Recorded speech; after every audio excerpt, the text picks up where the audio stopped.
fourth wall.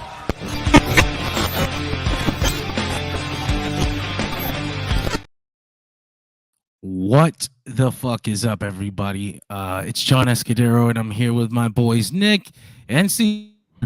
And we're here to talk about an awesome ass episode of AEW Dynamite. Holy shit, are we back? We're fucking back. Ooh. How you feeling, boys? How you feeling about this latest episode of AEW Dynamite? How are you all feeling about the episode overall? Let us know in the comments below. That was amazing. That ending. What an ending! What a cliffhanger ending! Will Ospreay defeats Kyle Fletcher in a sick ass TV match, easily 4 stars, and then Bryan fucking Danielson. Bryan Danielson comes out there like a pit bull who just smelled a new creature in his yard. Like, what's all that? What's all that wrestling going on outside? That's I think I'm gonna need to take a part in this. What the fuck is going on? There's wrestling here. I need to partake. Yeah, what's going on? Excellent. The cliffhanger kind of reminded me because I have been watching so much Sting shit leading up to the retirement that it just immediately retired. It reminded me of those old Sting endings where he comes out and as he gets to the ring, it's like, what? We'll see what happens next week. Yeah, we were just talking about it off the air where it was just like Tony Schiavone yelling like, we gotta go, and the brain's like, no, 5 more minutes. Ah, man.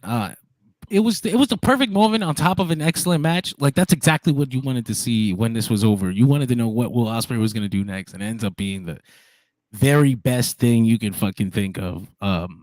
So what do you guys think we're doing with this Will Ospreay and Bryan Danielson thing? Pay-per-view AEW Dynasty match has to be, right? Yeah, because they were posing, and in the background, right in the middle, was the Dynasty graphic. That's what I was gonna say. See, that's right actually there. I actually didn't see. I didn't I get just that. That think was really about nice. that. That's really nice camera work. Take my credit card now. That's the pay-per-view right there. Boom. That's all you need. The show was firing on all cylinders. I Holy thought hell. from the whole show, and it flowed nicely all the way around. from the beginning to the end. If this is the kind of quality we're gonna be expecting weekly out of AEW Dynamite, holy shit, are we in for a ride? And this was that old school philosophy too of the like variety show, because you had everything with the hardcore stuff with the FTW title, and then you had like all the like deep technical wrestling with the main event, and then just like all kinds of fun. You know, if you were a sports entertainment fan, they even had a little bit of that here and there. Massive swerve in the middle of the show. Jay Jay Beer says, "Why do y'all look like the same person?" I don't know. I guess that means we can all bang your mom. Anyway, fucking that was the whole opposite end of the innocent spectrum. I was taking that. I was like, good on you for not seeing color or anything like that. I'm sorry. I apologize for that. I'm a little mean sometimes. Anyway, before Bryan came out, we had an excellent match between Ospreay and fucking Kyle Fletcher. I was wondering how this would go because, Ospreay got into that incredibly physical match on Sunday with Takeshita, but fuck. He went out there and wrestled like he wasn't even on pay-per-view on Sunday. Ooh, what is this, man? This is AEW Dynamite. Like, this is the AEW we have from now on. This is incredible. Yeah, I don't expect this kind of match weekly, by the way. You're not gonna hear me being like, Ospreay, please, next week do another one. Like, I would really like to see him wrestle for the next 5 years. So I'm not interested in like him killing himself every 3 minutes. Don't Darby yourself, Ospreay, please. If he doesn't wrestle until the Bryan match from now, I would be absolutely okay with that. Or I don't know about you guys. How do you what do you think? No, that's pretty much it. Honestly, like after was his back still purple? I didn't really get a good eye on that. There was still lots of bruising and markings on there. Bruising was certainly on there. I don't get a screenshot of it, but it certainly was. They went out there and I feel like they wrestled for about 20, a little bit, almost 20, maybe a little more than 20 minutes. They had a full-on fucking. It was a TV match, but it was a full-on, full-quality wrestling match. Like, kudos to both men. Kudos to Kyle Fletcher, who's now done it with Kenny Omega, Bryan Danielson, and Will Ospreay. Like, they see something in this kid. That's fucking incredible. Showcase, which again, this makes me go, poor Davis, because you see the rise Fletch is taking. It sometimes can help. It can work in their direction too. Like,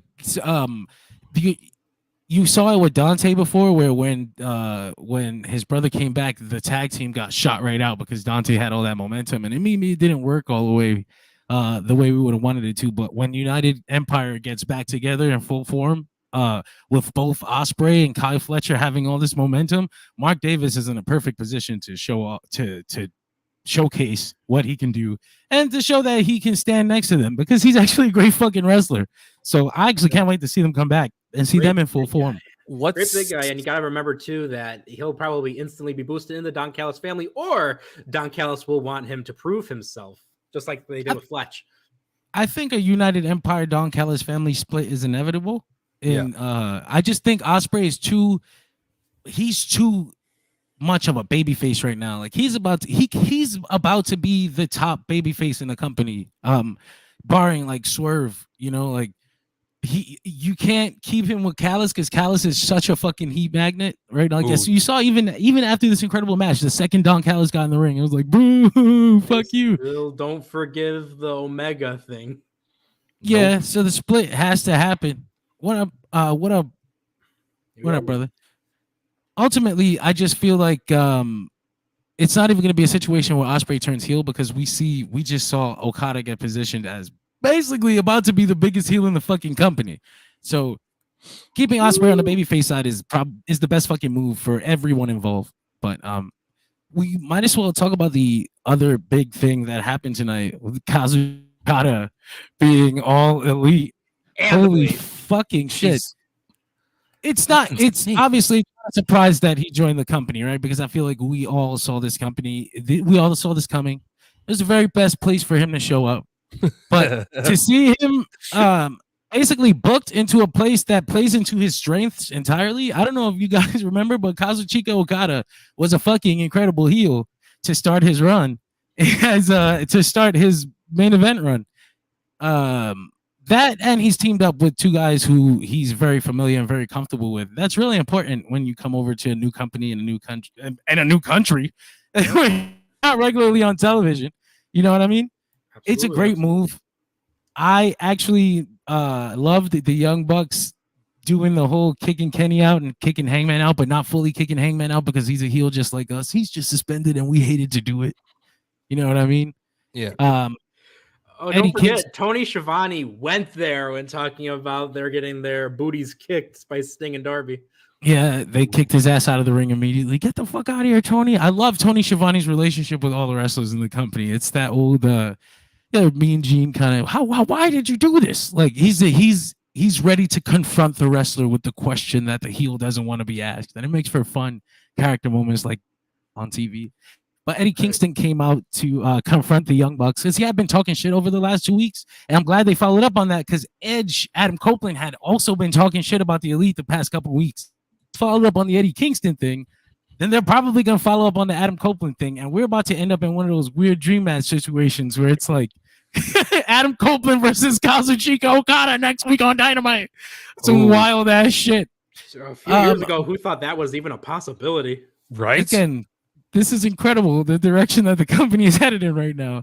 And I don't know if it's even gonna matter. Like, I don't even care if it matters towards I don't care if tomorrow it just has the same 800,000 people watching. Like, that's us. All 800,000 of us are like, that shit is the shit, and we want more of that shit. So and just perfect booking for Okada here. He comes out, he fucking gets the big baby face debut moment. I told my kid, I'm sitting next to him, I said, he's wearing a fucking suit. And he's standing next to Eddie Kingston, and he immediately does the fucking Rainmaker. And I was just like, this is incredible. The guys in suits uniting against the one that Danielson called a bum. Fucking doing the Rainmaker pose with Mac Jackson throwing the money over him like that. I'm so ready for this. Ready for this. First looking like Okada was holding Kingston back. Meanwhile, look at this shit. Look at this shot. That's perfection. Yeah, and then the cheeky bastards. The Elite debuts on Collision. I was like, you sons of bitches. Absolutely, James, absolutely. But what a kudos to whoever came up with the idea of not only turning Okada heel, because I feel like it happened with the last time in 2021 when you brought in these three massive stars. Somebody has to be the fucking heel. Like, you can't just have a top heavy babyface situation with nobody to fight. Just a bunch of happy motherfuckers up there. Like, somebody had to do it. Ospreay's too over. Okada is the entirely new element, and Okada it plays to his strengths 100%. He's a cocky piece of shit. He's also a goofball just like the fucking Young Bucks. This is going to be an excellent partnership. Not only that, didn't they basically Kenny Omega versus Kazuchika Okada 5? I look replacing Omega with his top career rival in the same fucking spot. It's like entirely obvious what we're doing here, and I'm so fucking excited for that. Holy shit. Seriously. Agree, my man. What's up?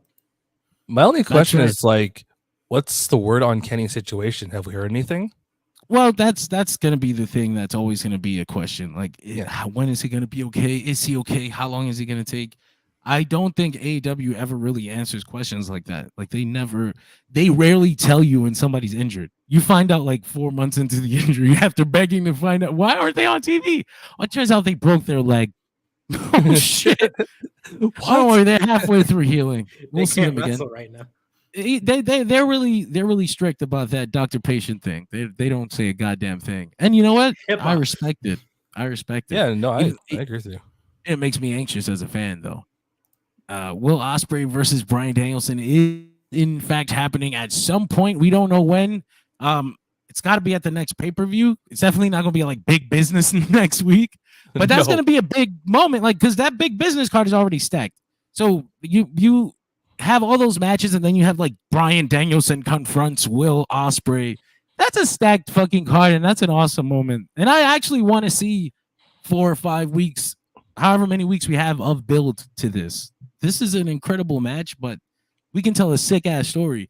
Right off the back, I got the impression that Bryan came out there because it's his territory and he sensed another great, like, okay, I'm going to test this guy. Like, I'm going to test this guy. What the fuck is he doing in AEW? Like, this is my yard.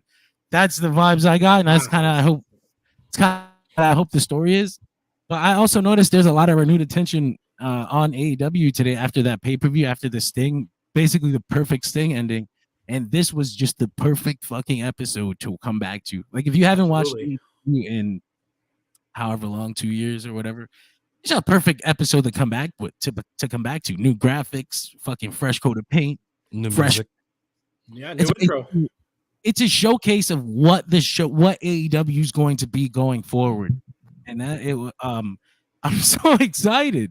And that's also why I absolutely appreciated the fact that they went with that variety show approach, because again, it showcased everything that they got, and you got a little bit of every single possible like color they throw in there, because you got women's wrestling, you got hardcore wrestling, you got technical, you got that type of like showmanship and all those different aspects. And Caesar, I want to throw that out there again. That was a great notice you had there with the shot with the pay-per-view right in between Ospreay and Danielson. Oh, they had that ready to go. So Tony Khan had kind of mentioned that headed into this Wrestle Dynasty show, after the pay-per-view, after the Atlanta show tonight, after Boston next week, and after Toronto after that, we would be more clear as where the fucking company's going. You brought in Ospreay for the pay-per-view. You debuted Okada this week. Mercedes Moné next week. What the fuck else could possibly be? Like, what else could possibly come after that? We'll see. I can only imagine it's a return from injury. One of the people who have been gone off television for a while. I know one name. I'd love for it to be Jamie Hayter. I need Jamie back. Sure. Cool. I mean, Jamie Hayter's good and all, but Chuck Taylor. Oh man, he's fucked. He can't even be in the tag tournament with his boys. But he gave his spot though to another boy, Orange Cassidy. That's right, Orange Cassidy and Chuck Taylor will be in that Dynamite tournament. But just to bring it back to this Okada thing, it doesn't just imply the Kenny Omega match. It sets up a whole variety, a whole new world of matches for Okada and AEW. Just look at, like we mentioned, the Edge match, the Omega match, the fucking and Ospreay rematch. So I don't really want to see a lot of rematches from Okada. I kind of want to see him face new people. I want to see him face Darby. I want to see him face Hangman. I haven't seen that in like fucking 6 years. I just said I didn't want to see rematches, and then I mentioned one. There we go. I mean, there's going to be a lot of rematches though that like the majority of the crowd themselves have not seen yet. And yeah. I think that's one of the strong suits again with AEW's variety show is, you know, they'll give you anything and everything. It could be a dream match, it could be a rematch, you name it, they're going to give it to you.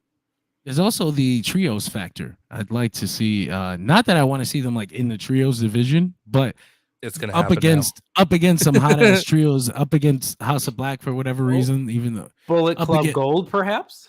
up against Bullet Club Gold for the obvious reasons. I know a lot of New Japan fans are like, I never want to see Jay White and Okada in the ring again, or at least not for like the next decade. So I get that. Hey, now, But, but guns up, Gold members. Guns up. That's right. So I guess bringing it back to the beginning of the show, we had a new opening. We had a whole new video. We had a whole new theme song. We had a sick new presentation. And then Swerve Strickland comes out and cuts this entire babyface promo. House. Swerve's house. I don't deserve that. I thought that was fucking brilliant. I was like, look at that shit. Look at that babyface Swerve go. I was so worried because he had so much edge as a heel. He was so cool as a heel. But he comes out and he absolutely wears this babyface fucking jacket just to perfection. Oh, remember, John, too, he came out the face tunnel. He came out the babyface tunnel, which, all right, big pop for me. I'm the tunnel guy. I love tunnels. So I love the AEW tunnel. So yes. But also I'm just tunnel man. I'm just really surprised with Swerve, man. He just keeps impressing me. Like I don't know what else I can say about the guy. He came out here with this sullen mood, this entirely sympathetic situation, but it didn't come off like pathetic. He still came off cool. He still had all his charisma. He still came off like, and I'm gonna get what's mine. Of course, Samoa Joe had to come out there and remind everybody that he's no slouch at this sympathy thing. Take at least being a heel towards it. Great stuff with Joe and Swerve until Adam Cole comes out and interrupts. They set up the old heel. I'm not gonna fucking face you this week, but we can do it next week until the babyface general manager Khan sends the message that they'll have the tag team match tonight, and they Using open his up. avatar, Tony Schiavone, They, who gets a lot of pleasure out of messing with Adam Cole, baby. You can tell. And messing with the heels, period. Which is again why I love Tony Schiavone. Like if we talk about Sting's second life in pro wrestling, but Tony Schiavone's second life in pro wrestling is almost as impressive from a different perspective. Like he's entirely beloved. And at the end of his career in WCW, he was known as the guy who was the voice of the death of WCW. Right? He's a completely beloved character now on television, and I'm gonna be sad to see him go when his time comes. But what did y'all think about this WWE style opening, this promo situation? By the way, when is Adam Cole going to be clear to wrestle? That injury fucked a great storyline. There's no real indication as to where he's going to come back, but the idea is that it was a very serious injury, like really serious. It could be this summer, it could be this fall. But the promo to set up the tag match. I know I'm in a group chat where some of the guys were like, this WWE ass opening. And I was like, I thought it was fine. Like they don't do it all the time. No. And it set up a match that Tony Khan, if he had announced it on Twitter with a graphic, people would have just thrown it apart. Like, what does this doesn't make sense? Mr. Stupid. Why are Joe and Swerve teaming? They just fought each other last night. Setting it up with this whole promo situation was, I thought, the perfect way to do that. Plus, it also just makes sense with what their characters would naturally do. It makes sense for what Swerve would have done and Joe, and then the Undisputed Kingdom coming out and all that stuff. And I think, too, the great thing about it is all those people that are usually just like, what's the story? Right there. You got it. It's right. Exactly. I mean, you hit the nail on the head. All the what the story folks got theirs, but we also didn't get overwhelmed with bullshit that caters to those kind of people. Like it still gave us our kind of AEW segment, and it didn't lose itself in the entertainment of it all. But it was quite an entertaining segment. I'll tell you that. That fucking Swerve line that I got Britt Baker's second phone number in my pocket. There's so many layers to that. And Adam Cole loves to play. Adam Cole loves to play video games. Loves to switch. The tag match was pretty all right. It was nothing to write home about, but it was cool. That's Taven for you. The moment afterwards was where the meat was for me. Swerve staring down Wardlow, and then Joe yanking his ass up, and not him staring down Wardlow as he kills Swerve. Sending a message to the War Dog. It sends a message to Wardlow. It also keeps Swerve in the mix for the World Championship. It's layered and it works. And I love to see shit like that. Where do you guys see this match headed next week? Because Wardlow, they're rebuilding Wardlow, I thought, right? I mean, destroyed like 7 other top guys.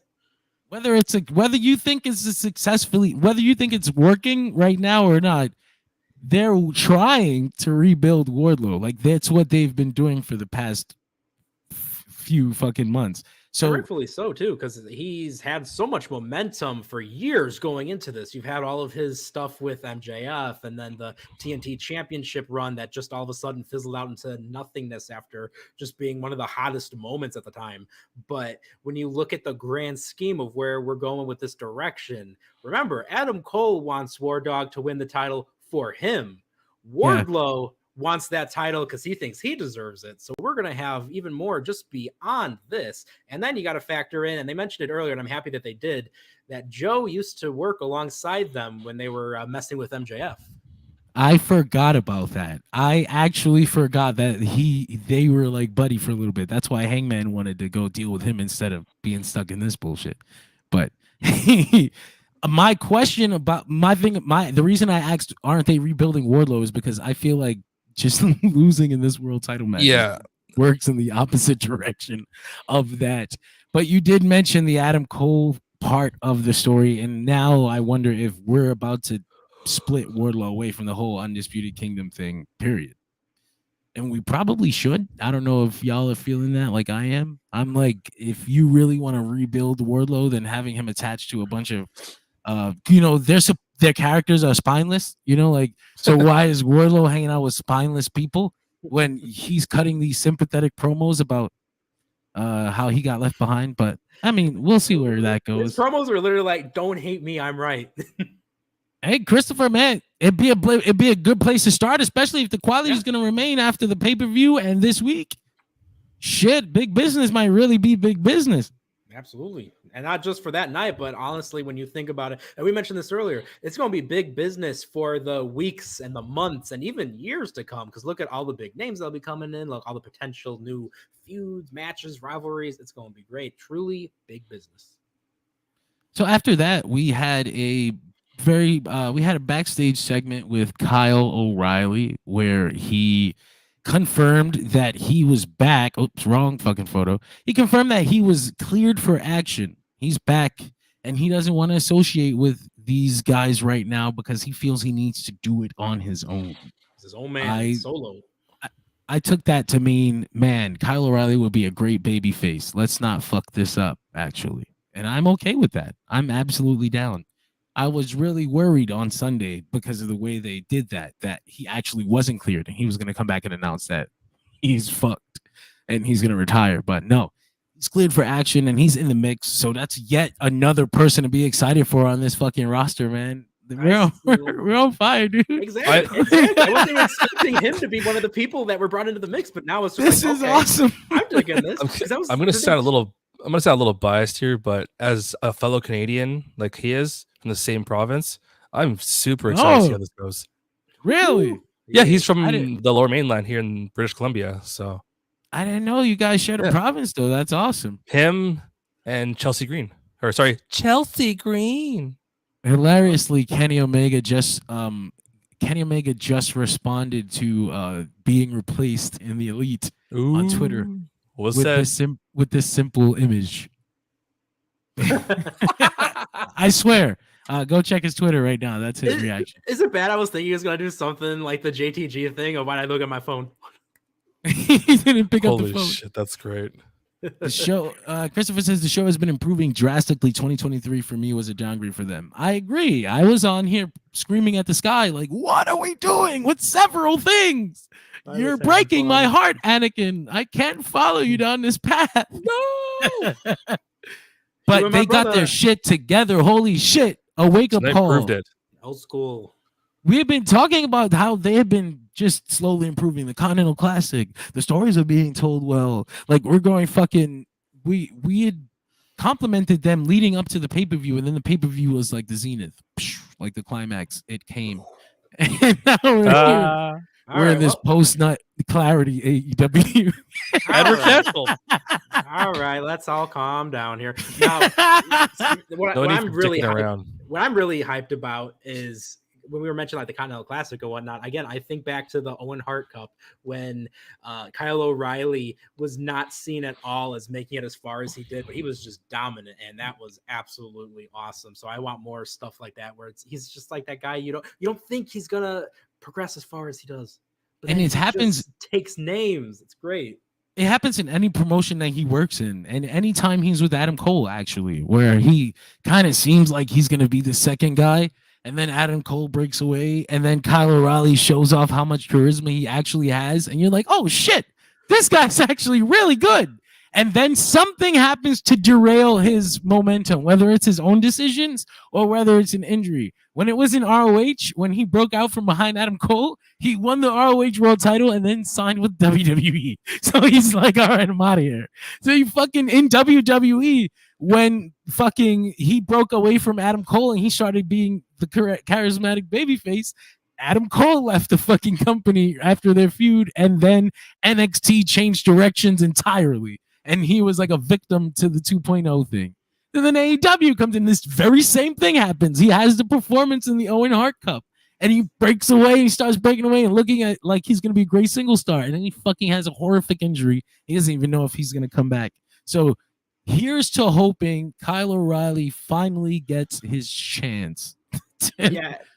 And like going with that, I was laughing earlier, not at anything about Kyle O'Reilly, but more of the fact that I'm just picturing, and I wish we had an image to throw up on there of just sad Bobby Fish being like, I wish I was there. Tony, you still got my number, right? Folks, where's the lie? It's the lies that you tell yourself, Bobby. That's how you ended up in that situation, you see.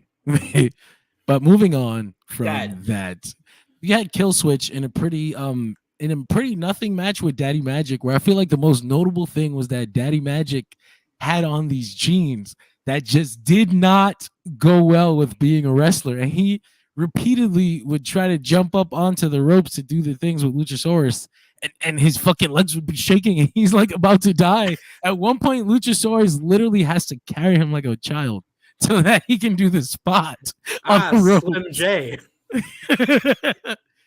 But the most important thing from that came after the match, where good old Adam Copeland returned. I'm trying to pull out this graphic where he's basically hidden in the background. I have a special quote that I need to share on here. There he is. There he is. You found him.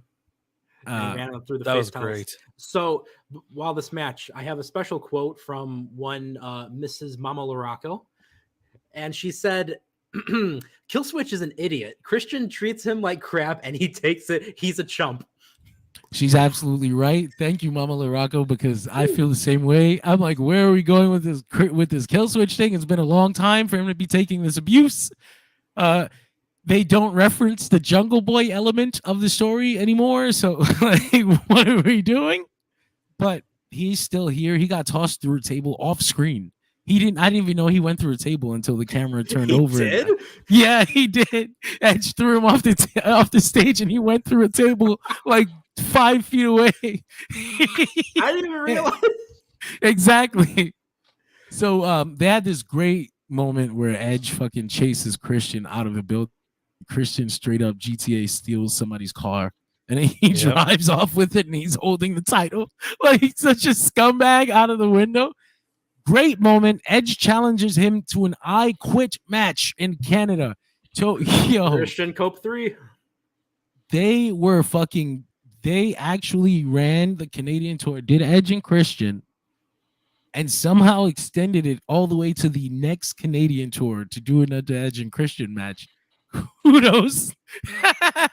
Kudos to you, Booker, man. I just wish they did a little more of the Cope Open with it. I thought that ended a little early. I thought it was not interesting. I was perplexed that they killed Edge off and he didn't appear on pay-per-view, and he disappeared for like the final bits of the pay-per-view season to come in to build to the Canadian show instead. Especially I feel like we're for a guy with a full-time contract. I know, right? I thought if it would have been like a situation where he had a certain number of dates, then I understand. But I thought it was weird. He didn't even show up to like help Daniel Garcia at all. So now he did, thankfully. But he didn't even help him tonight, right? He came out afterwards. Yeah, that was after he got jumped. Edge is, you know what? No, and this is probably part of the character. Like, I'm sure this is going to build to something. But Adam Copeland's kind of an asshole in AEW. Like, he's in a good position, but he killed Nick Wayne almost. Like, he's the reason Mother Wayne turned that way. And like the reason the matriarch is evil. Now he let Daniel Garcia get his ass beat, which is actually Sting used to do that to people too. So I mean, waiting till the very end to then emerge and not even help. He's already dead. Like, what are we doing? The Horseman. But to be fair, why would Sting help the Horseman? True. They did. I got a crazy one for you guys since we're on this topic of the whole Edge, Christian, or Copeland Cage situation, right? He's Edge. Cage. He's fucking Edge. Yeah, Cage. Cocaine. Those of you who don't know. Cocaine? Yeah. So it's an ivory line. Ooh. So with the whole thing going on, like saying it's the I quit match situation, and obviously one's gonna lose, one's gonna win. Could we possibly see one of them showing up at a certain big show? Or is that too next month? Oh, at Dynasty? No, Mania. I'll get the fuck out of here. Right? No, just saying, could we see that? No, we can't. We can't. No, get out of here. Quitting. Hey, this is wrestling. You never know, right? No, hell no. To be fair, if you do some math, Edge's contract just started. Okay, I didn't know about that part. And Christian's probably like halfway through some shit, like entirely successful. Edge came all the way over here just to be with Christian. That would be fucked up. He just left. He just left him. He's just like, well, this is my last tour. Peace. This made me think though. I thought about this, and then you just reminded me about that with that question, Caesar, where like I can totally picture Christian doing the Rock's gimmick of where during the I Quit match, he's gonna play the audio right there. Oh my! Edge saying, "I quit." Does Edge have to win? This is probably the moment where he has to beat Christian, right? Like it's a third conventional storytelling. He has been pretty. He did get screwed a little bit. And it has happened over and over, and he hasn't gotten his payback. So it's probably the time. Wrestling logic indicates. Could we see? I'm not seeing the other one. Luchasaurus turn. That's got to happen. Match? If it's not Copeland taking the title, it'll be a kill switch becoming the Luchasaurus yet again. It's kind of how I thought. That's the way I thought they should have circled it. Like that's the best way to round it out. If Kill Switch eventually is the one who takes the belt from Christian, because Christian screwed it, like took it from him. Took his moment from him, took his championship from him. Took his battle royal victory from him. It makes more sense for Killswitch to be the one to do it, but then he's got no heat behind him. So like but you know what? The company's been pretty good at heating people back up after fucking up and after letting them cool off for too long. They're going into overdrive mode with Wardlow right now. Even I don't know that this Wardlow one is working as well as it should, but I think it is with like the promos, but I don't think with Adam Cole's group it really is. So Riho and Kris Statlander with a match straight off of 2019 AEW Dynamite. Excellent fucking wrestling from going back to old school. Literally old school AEW. Kris Statlander has this moment where Stokely gives her a steel chain so that she can cheat, and she says no, and she's been having this problem for the past couple of weeks where she can't decide if she wants to cheat to win, but every time she stutters, she fucking loses. So at me as a viewer, I'm like, come on, you fucking idiot. Do it. Cheat. You need to win. You have to eat. You have to get paid. Remember Eddie Guerrero. I'm always screaming at a babyface to do a bad thing to win. Only when it's going to cost them not to do it. Because I feel like, how is your honor so important? Damn it.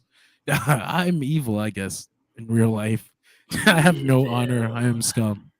So they cut a promo afterwards backstage where Stokely and Willow are by themselves. And I thought they were going to kick Kris Statlander out of the fucking group. I was like, oh, shit.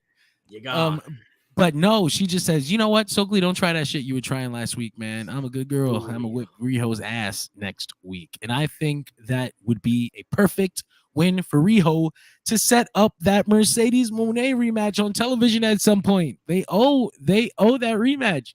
Willow has a win over Mercedes. She shouldn't even be fucking playing around in this bullshit that they have her in, but it is what it is. They're going to have a great match next week.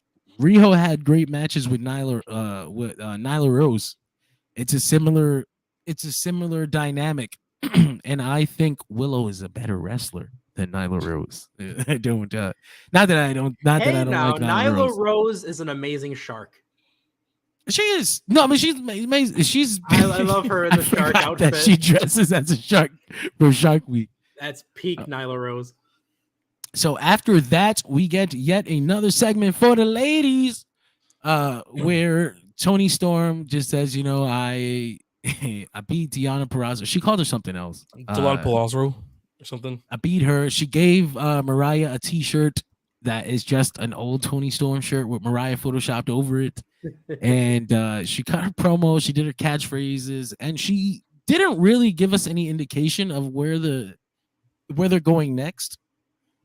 That I'm really interested in what we're doing with that, because having Toni Storm with no direction as the AEW Women's World Champion while Mercedes is coming in next week kind of makes me suspicious as to what they're about to do with Mercedes. And I've been of the idea that if Mercedes came right in and just wins the AEW Women's Championship, like that's a really bad idea. That's how I feel about it. Get wrecked, everyone that has spent their blood, sweat, and tears on this company. Right? Like, we did it again. Like, oh shit, you just got it. Y'all remember CM Punk? Oh, that's me. No jobs. No. No, you don't want to create that perception about her immediately, right? Like, people already have these stupid fucking mixed ideas of the quote unquote kind of person she is, which is just their own projection of like when she doesn't make a decision that they like.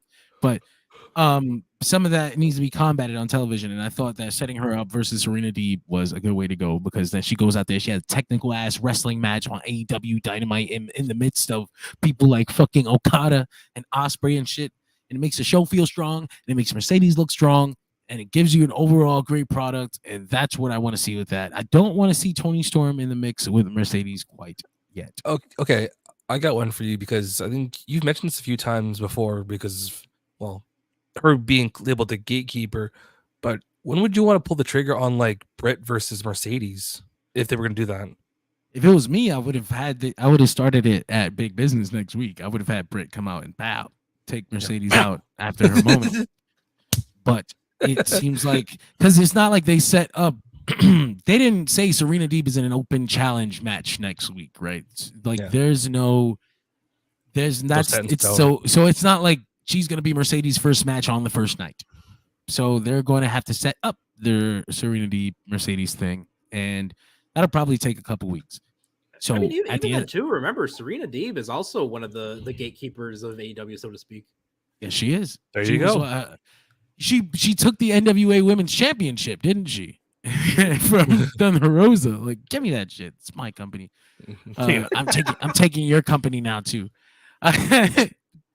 It'll be a good couple weeks of for that, and then they'll blow it off on TV. Maybe in Canada, that seems to be like a big show that they're setting up for in Toronto.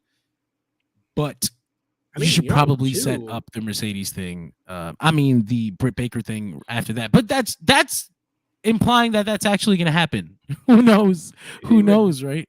Tony Khan getting silly. I mean, one of the things too, it makes sense if you do a Mercedes versus one of the women gatekeepers of AEW, so to speak, at Dynasty. There's always the perspective of this is a WWE person invading our space.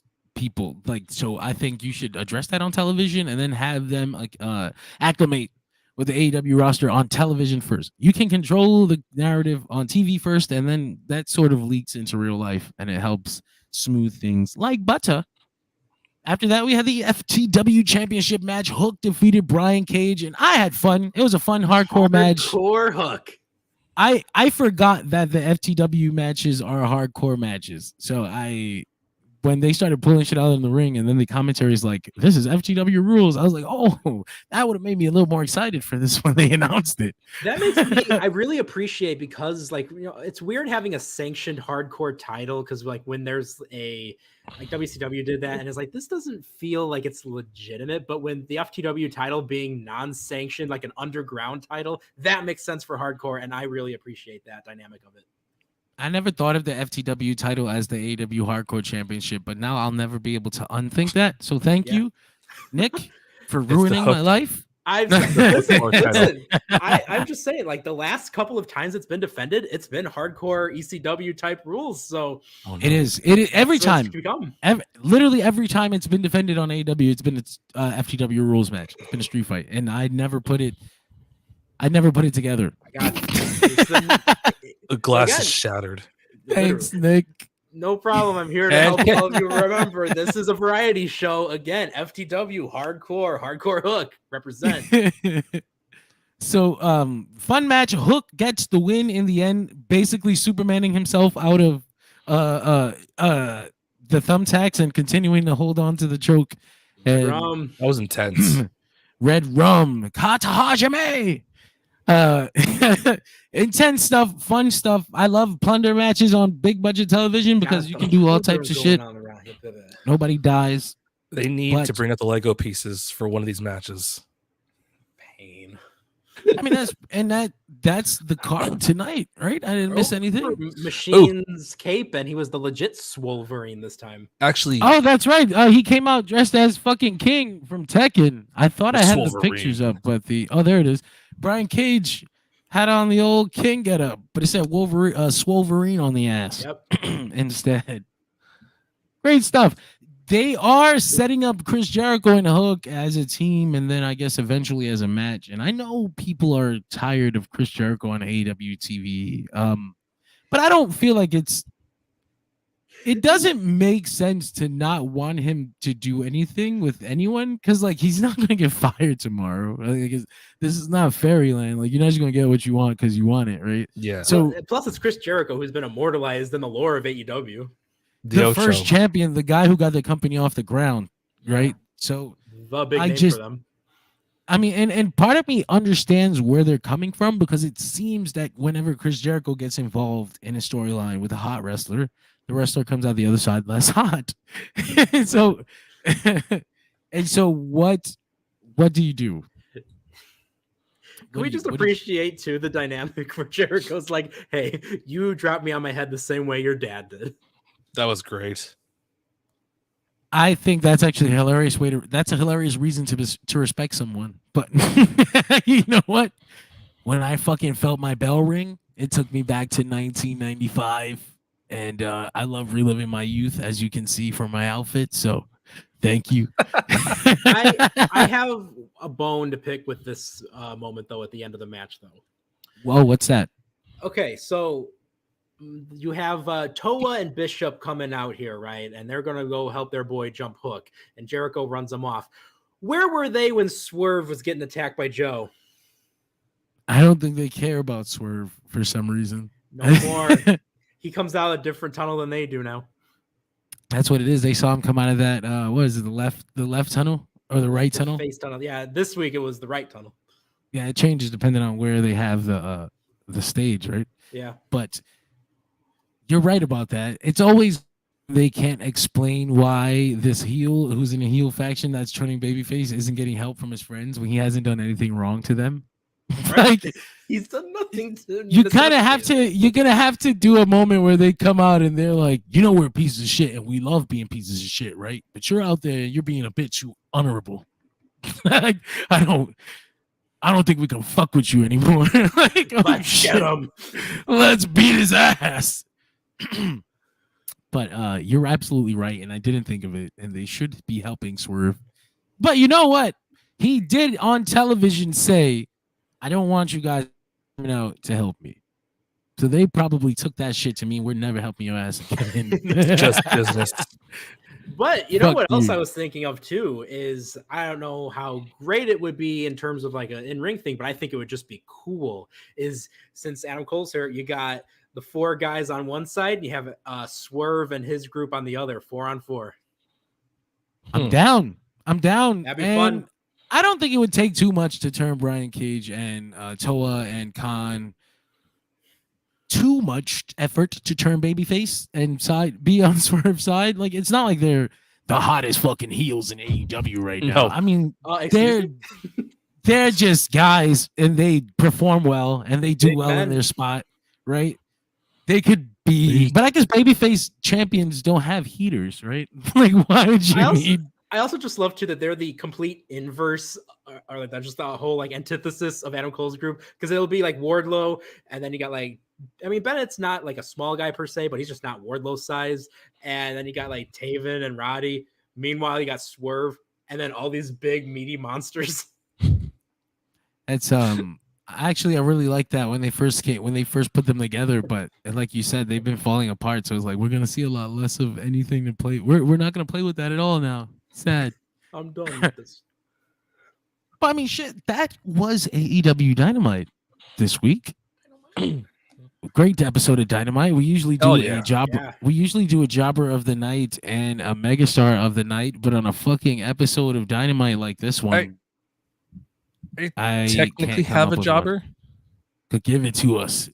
It's a weird one, so hear me out.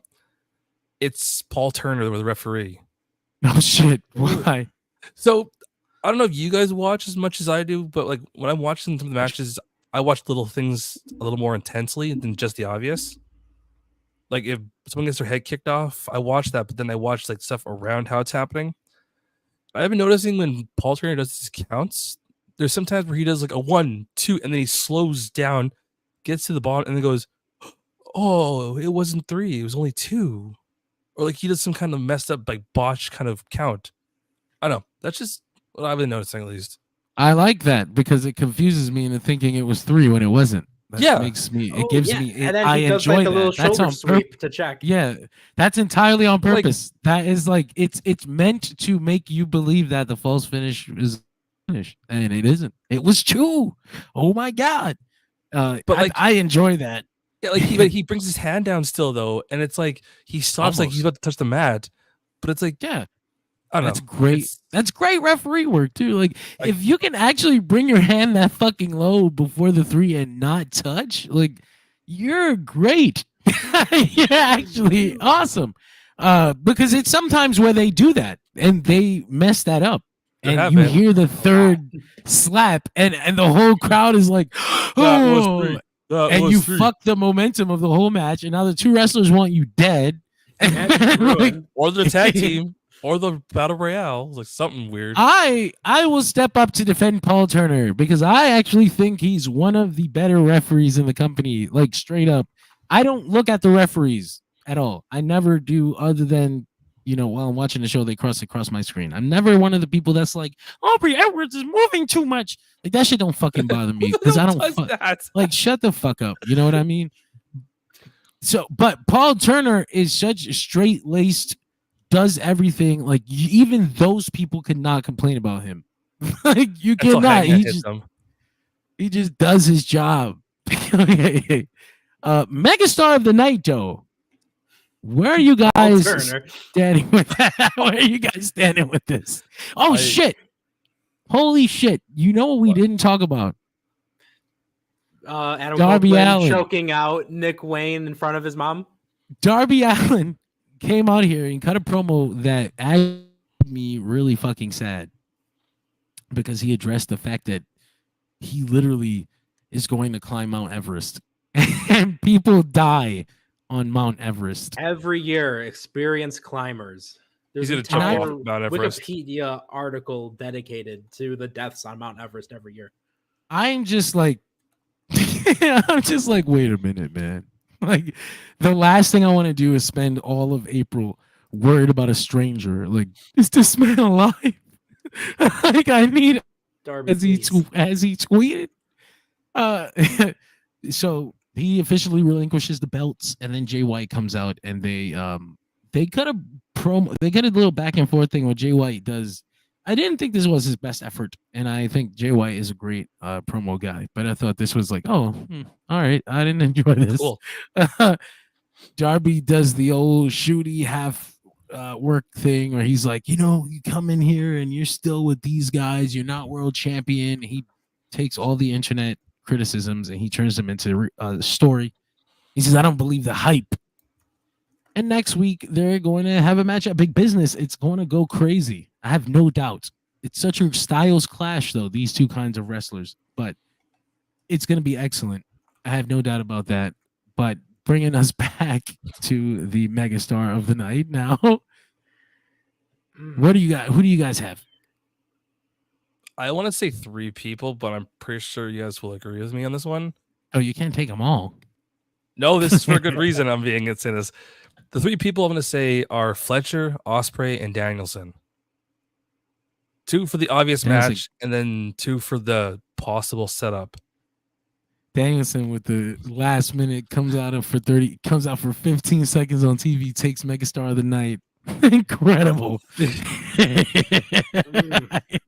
Yeah, I'd agree with those choices. I am going to throw one out there, and this one, I don't mean for it to be morbid by any means, but I want to say Darby because you never know. And I want to be able to say Darby was a megastar of the night because honestly, after his performance at the pay-per-view, going viral from the glass spot, and on top of that, having all that passion and just being real with everyone about everything going on and with the true dangers that come with climbing Mount Everest, a thing that kills so many experienced climbers every year.